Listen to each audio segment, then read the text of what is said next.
Hoje, iremos conhecer a história de uma das mulheres mais conhecidas do bairro da Torre, comunidade São Rafael e da nossa cidade de João Pessoa, uma grande incentivadora da nossa cultura popular brasileira, liderança passista, sambista, carnavalesca, dona do clube de orquestra de frevo São Rafael Frevo e Folia, um grande ícone do famoso carnaval tradição da cidade de João Pessoa, carismática e muito querida por muitas pessoas. Por onde passa, deixa um pouco de sua história na vida de alguém. É praticamente impossível não se agradar com a sua presença.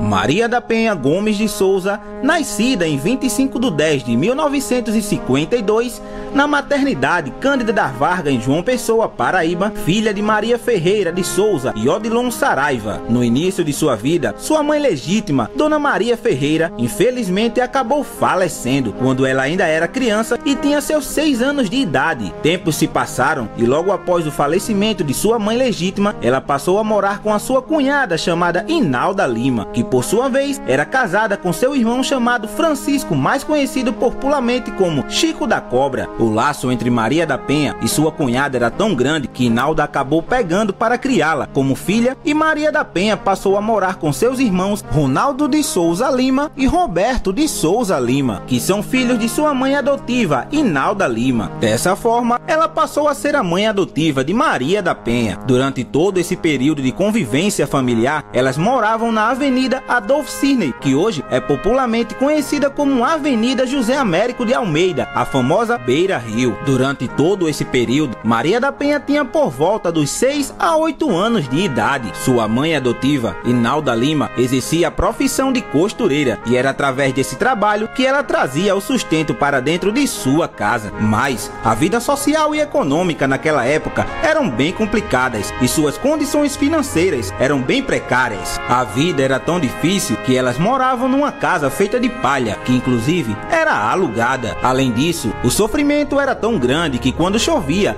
elas duas colocavam papelões nas calhas por conta das goteiras, que molhavam toda a casa por dentro. Sempre foram guerreiras. Elas sempre procuravam algum modo de conseguir uma renda para comprar alimento para casa. Nisso, passaram a acordar bem cedo e começaram a armar uma barraquinha no mercado da Torre, onde vendiam miudezas e adereços para se sustentar. Embora elas buscassem outros meios de sustentos, uma hora ou outra sempre faltava um pão na mesa. Com isso, elas acordavam às 4 horas da manhã para pegar manga em um sítio em frente à igreja Santa Júlia para vender e conseguir mais um meio de sustento para dentro de casa. Elas trabalhavam muito e com muito sofrimento realizaram uma grande conquista em suas vidas. Com muito esforço, elas conseguiram comprar a casa de palha onde moravam de aluguel e, além disso, elas conseguiram transformá-la em uma casa de tijolos. A partir daí, as coisas foram melhorando um pouco e com a transformação de sua casa, elas duas tiveram a ideia de abrirem um salão de beleza como forma de conseguir mais uma renda, mas elas não tinham condições de comprar outro imóvel. Então, tiveram a brilhante ideia de fazer um salão em Divisória com a casa própria. Para a felicidade das duas, as coisas começaram a andar, a ponto de o salão acabar sendo um dos salões de beleza mais requisitados do bairro da Torre naquela época. E durante todo esse período, ela já tinha por volta dos seus 15 a 16 anos de idade.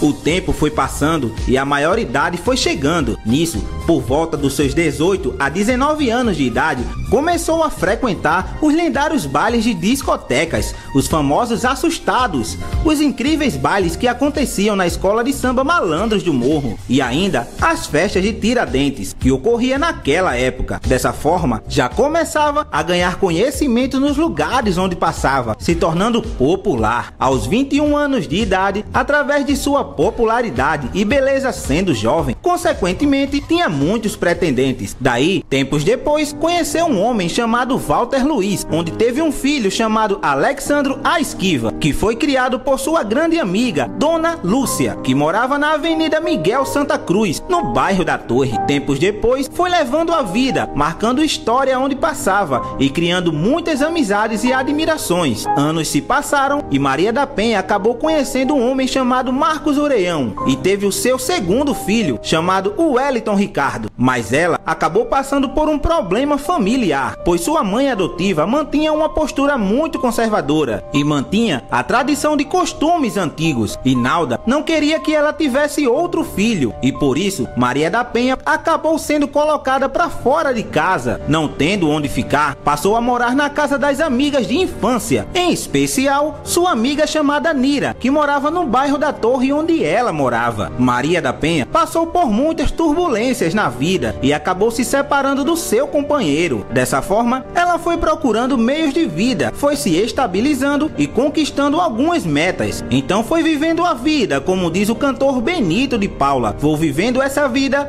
do jeito que ela me levar. Vou vivendo essa vida do jeito que ela me levar.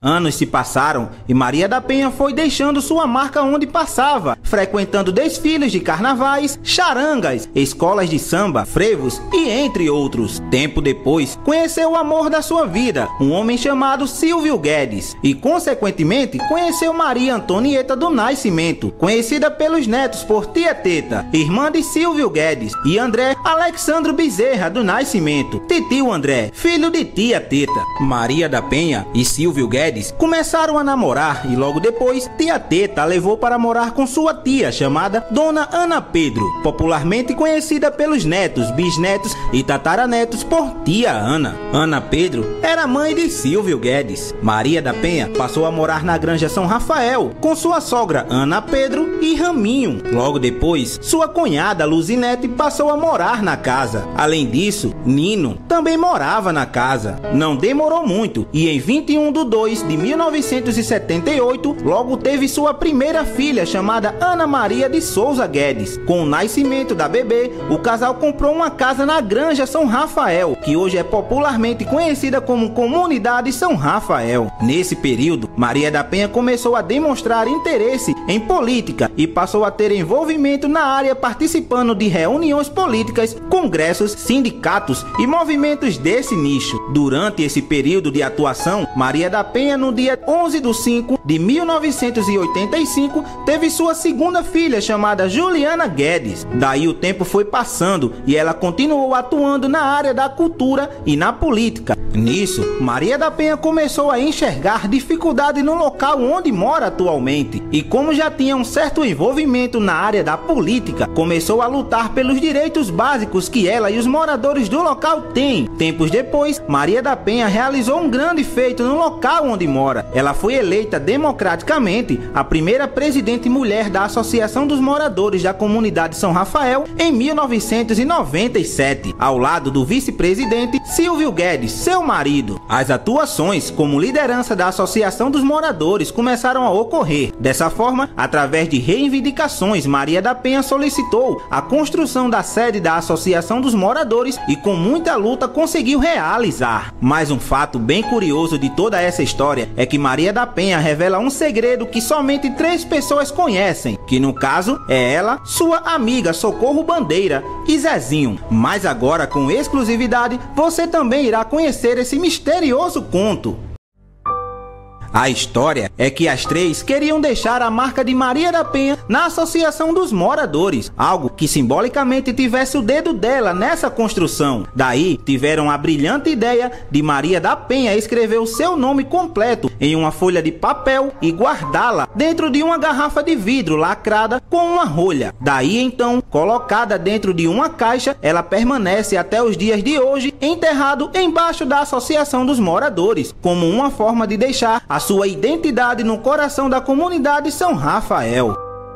Estava começando a levantar, Socorro Bandeira, uma amiga minha, chegou e disse assim: eu disse, Socorro, eu queria deixar a marca aqui na associação, porque eu lutei tanto, eu quero ter uma lembrança aqui até eu morrer. Ela disse: venha, você pega uma garrafa, bote seu documento dentro da garrafa, tampe e manda o funcionário colocar lá dentro. Então, tá aqui. O trabalho como liderança continuou e depois da construção da sede, ela foi em busca de materiais para a associação. Nisso, ela trouxe coisas que naquele tempo não era tão fácil de se ter, como por exemplo, máquina de costura, birô, máquinas de escrever e outros materiais. Maria da Penha sempre amou o lugar onde mora e nunca parou de trabalhar para trazer melhorias para a sua comunidade. Antes, as ruas da comunidade São Rafael eram de barro e logo depois, através das reivindicações feitas por Maria da Penha e Silvio Guedes, a comunidade passou a ter suas ruas calçadas. Mas essa mulher guerreira não parou por aí. Ela viu a dificuldade que os moradores passavam ao tentar atravessar o rio Jaguaribe para chegar até o outro lado, na comunidade Padre Hildo Bandeira, através de uma ponte feita de tábua, que inclusive corria riscos de desabamento. Maria da Penha lutou e solicitou uma ponte nova para a comunidade, mas dessa vez uma feita de ferro. O prefeito ouviu seu pedido e atendeu, autorizando a construção de uma ponte de ferro que passa por cima do rio Jaguaribe e que faz a ligação entre a comunidade São Rafael e a comunidade Padre Hildon Bandeira. Essa ponte aqui era de tábua, as tábuas eram caindo, quando chovia era um mau sacrifício para o pessoal passar, tanto da São Rafael como Padre Hildon Bandeira, Torre, né? Castelo Branco para cá, Castelo Branco e Torre. E então eu fazia reunião com a comunidade, e então eles reivindicaram muitas vezes uma ponte. Penha, vamos resolver fazer uma ponte, vamos resolver uma ponte, já que você é presidente daqui, vamos resolver uma ponte. E então fiz muita reunião. Era pela primeira vez o meu prefeito, Cícero Lucena, fui lá, falei com ele, falei com Laura Emília, a primeira dama, e ela disse: Penha, vamos resolver a ponte. Aqui a minha sogra vivia de lavagem de roupa. Não era só a minha sogra, mas como as outras pessoas que viviam aqui lavando roupa de ganho. E então vinha todo mundo lavar roupa aqui. Ali era o varal para coarar as roupas. Naquele tempo toda a roupa era coarada. Embora tantas lutas feitas pela comunidade, as condições financeiras de grande parte dos moradores eram bem precárias. Nisso, Maria da Penha lutou para que a São Rafael fosse beneficiada através do programa Pão e Leite, que existia na época onde famílias recebiam sacolas de pães e leites para sua casa. E com muita força de vontade, Maria da Penha conseguiu e a comunidade acabou sendo contemplada com esse programa. Uma mulher muito batalhadora, com um coração enorme que sempre procurou ajudar o próximo. Ela também lutou pela comunidade fora de João Pessoa, onde viajou para Brasília junto com seu esposo, vice-presidente Silvio Guedes, e outras pessoas que faziam parte da comissão. Lá, ela apresentou diversas demandas que a comunidade necessitava. Uma delas foi a implantação de um colégio dentro da própria comunidade. Nisso, ela conseguiu e foi feito o processo de construção da escola que naquela época se chamava Escola Mutirão e que nos dias de hoje chama-se Escola Estadual de Ensino Fundamental São Rafael. Bom, eu aqui, esse colégio São Rafael, Colégio Estadual São Rafael, eu tive sempre daqui da comunidade, sempre foi eu que resolvi os problemas, junto com os políticos, né? Eu não. Reivindicamos. E aqui, quando o governador fez o colégio, fez o mutirão, era um mutirão. Deixou todo prontinho, mas quando teve uma enchente aqui na beira do rio, e então o pessoal viu que o colégio estava desocupado, muito tempo desocupado, tudo feito, tudo pronto, e não tinha resolvido nada, então o pessoal correram para aqui para dentro. Durante esse período, houve uma forte enchente no rio Jaguaribe por conta da água da chuva. Consequentemente, várias casas ribeirinhas foram inundadas. Por conta disso, algumas pessoas ocuparam o colégio à procura de moradias. E foi através desse caso que surgiu a Rua das Casas Novas, que fica localizado na comunidade São Rafael, pois através da FAC foram construídas novas casas nessa rua. E Maria da Penha conseguiu relocar algumas pessoas que se abrigaram na escola Mutirão para serem transferidas para essas novas moradias, que hoje é conhecida por Rua Casas Novas, que além disso ainda usufrui de um chafariz que distribui água para os moradores da comunidade São Rafael em momento de falta d'água. Maria da Penha trabalhou muito e acabou passando seu mandato para outro presidente e manteve o foco na área da cultura, criando coco de rodas, charangas de carnaval, rodas de samba, eventos com marchinhas de carnaval em vários lugares, no bairro da Torre e na própria comunidade. Logo depois, seu trabalho foi crescendo bastante, ao ponto de criar o seu próprio clube de orquestra de frevo e com isso conseguiu ingressar no famoso Carnaval Tradição de João Pessoa, onde acontecem os desfiles das agremiações na Avenida Duarte da Silveira. No seu primeiro desfile oficial na avenida, o Clube de Orquestra de Frevo São Rafael Frevo e Folia conquistou o prêmio de terceiro lugar nas agremiações. Mas um fato curioso nessa história é que no dia do desfile oficial do clube, no momento de entrar na avenida, Ana Maria, filha de Maria da Penha, estava grávida e nesse exato momento do desfile, sua bolsa estoura e ela é levada às pressas para o hospital para ter seu primeiro filho, chamado Matheus Victor, no dia 14/2/1999. Tempos se passaram e em um certo período Maria da Penha ingressou no seu segundo mandato da Associação dos Moradores da Comunidade São Rafael, dessa vez ao lado do vice-presidente conhecido como Pozo, e continuou realizando muitos feitos para o lugar onde mora. No ano de 2019, teve uma grande perda. O seu companheiro Silvio Guedes, que por sinal também era muito conhecido em sua mesma área, acabou falecendo e lhe abalou completamente, deixando seu coração partido. Foram muitos dias de luto e tristeza de toda a família.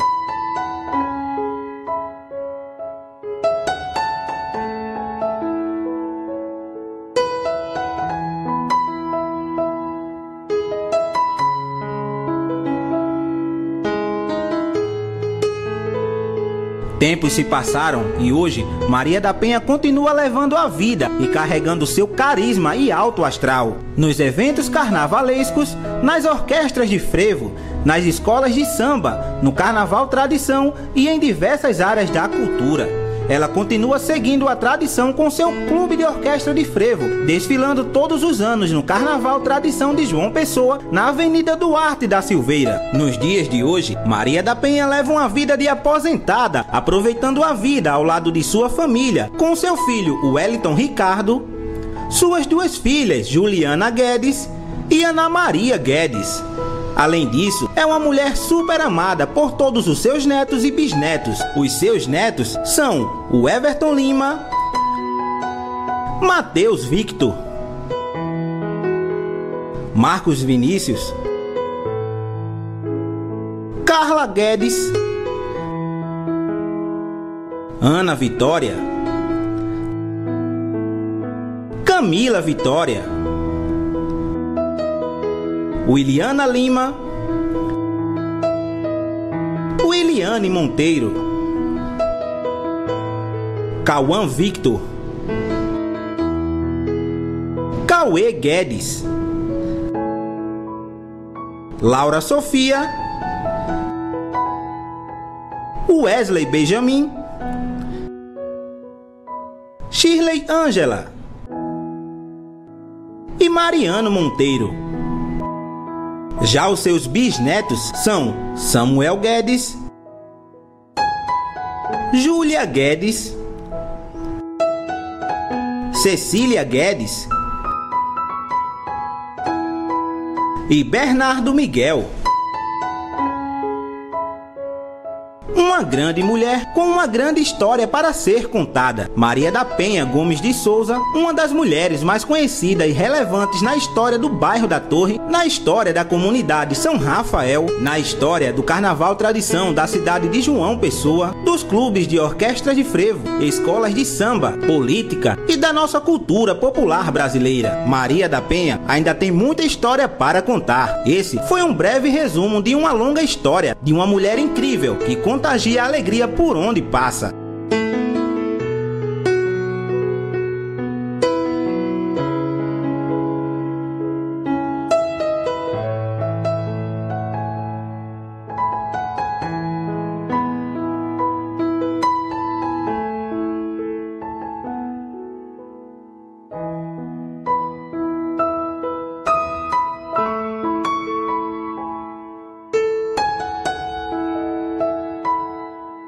Maria da Penha Gomes de Souza, a raiz da árvore genealógica de toda a família.